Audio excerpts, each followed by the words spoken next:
Hi, welcome to my channel. ఈరోజు recipe ఆలుగడ్డ మసాలా దోశ. ఈజీగా ఇంట్లో ఎలా చేసుకోవాలో చూద్దాం. ముందుగా ఆలుగడ్డ స్టఫింగ్ చేసుకుందాం.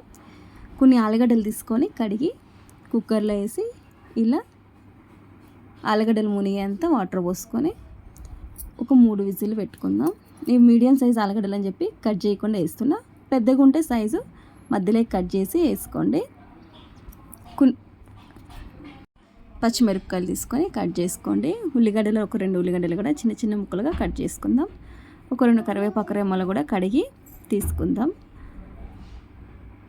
కడాయి పెట్టి పొయ్యి మీద పోపుకి సరిపడా ఆయిల్ వేసుకొని పోపు దినుసులు వేసుకుందాం.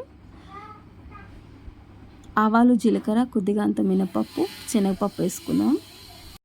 ఇలా కలుపుకుంటూ ఇట్లా గోల్డెన్ బ్రౌన్ కలర్లో వేగిన తర్వాత ముందుగా పచ్చిమిరపకాయ వేసుకుందాం. పచ్చిమిరపకాయ కొద్దిగా వేగిన తర్వాత ఉల్లిగడ్డ వేసుకుందాం.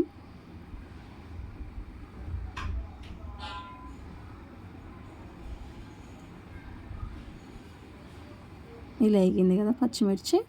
ఇప్పుడు ఉల్లిగడ్డలు కూడా వేసుకొని ఒక 2 నిమిషాలు ఉల్లిగడ్డ కూడా కలుపుతూ గోలనిచ్చిన తర్వాత కడిగి పెట్టుకున్న కరివేపాకు ఉంది కదా, కరివేపాకు కూడా వేసుకుందాం. కరివేపాకు వేసుకొని కలిపి మూత పెట్టి ఒక 5 నిమిషాలు మగ్గనిద్దాం ఉల్లిగడ్డని. ఈలోప ఆలుగడ్డలు ఉడికినాయి.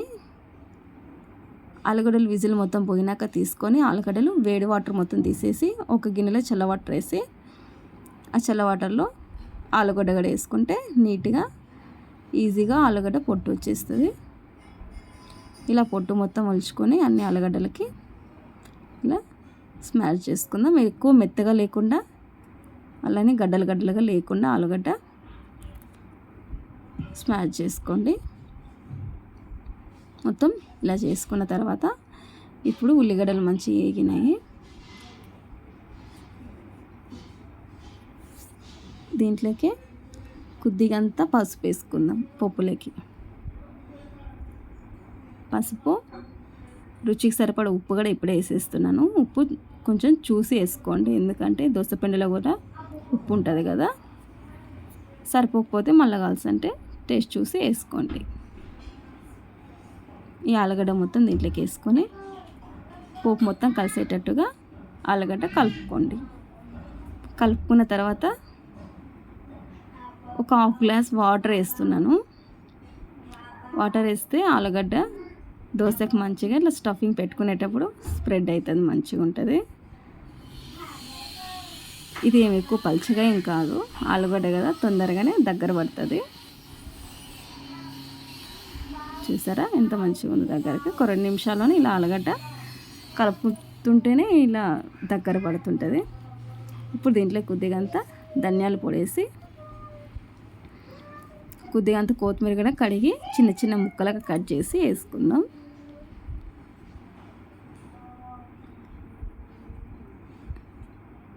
కలుపుకొని మూత పెట్టి ఒక 2 నిమిషాలు ఉడకనిస్తే చాలు. ఇప్పుడు పెంక పెట్టి దోశ పెంక కొద్దిగా అంతా ఆయిల్ వేసి ఉల్లిగడ్డతోటి పెంక మొత్తం ఇలా రాసుకుందాం. దోశ పిండి వేసి దోశ పోసుకుందాం.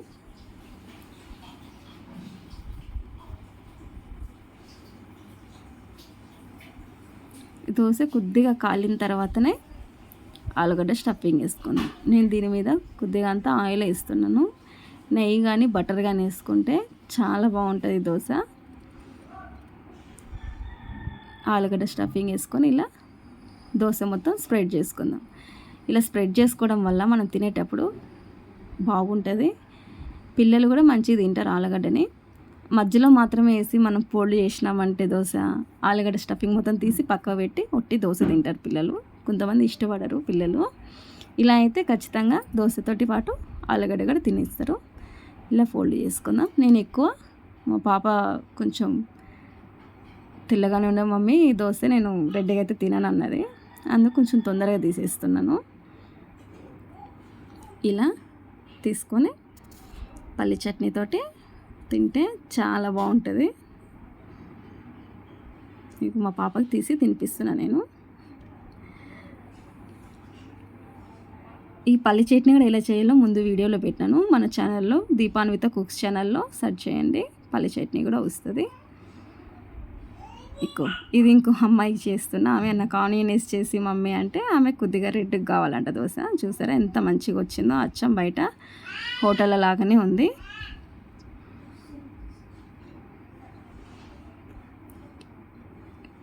ఇది ఇంకొక తీరులో కూడా చేస్తున్నా, ఇలా కట్ చేసి కూడా.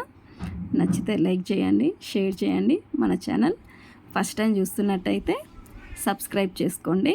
అంతేనండి, ఈజీ మసాలా దోశ.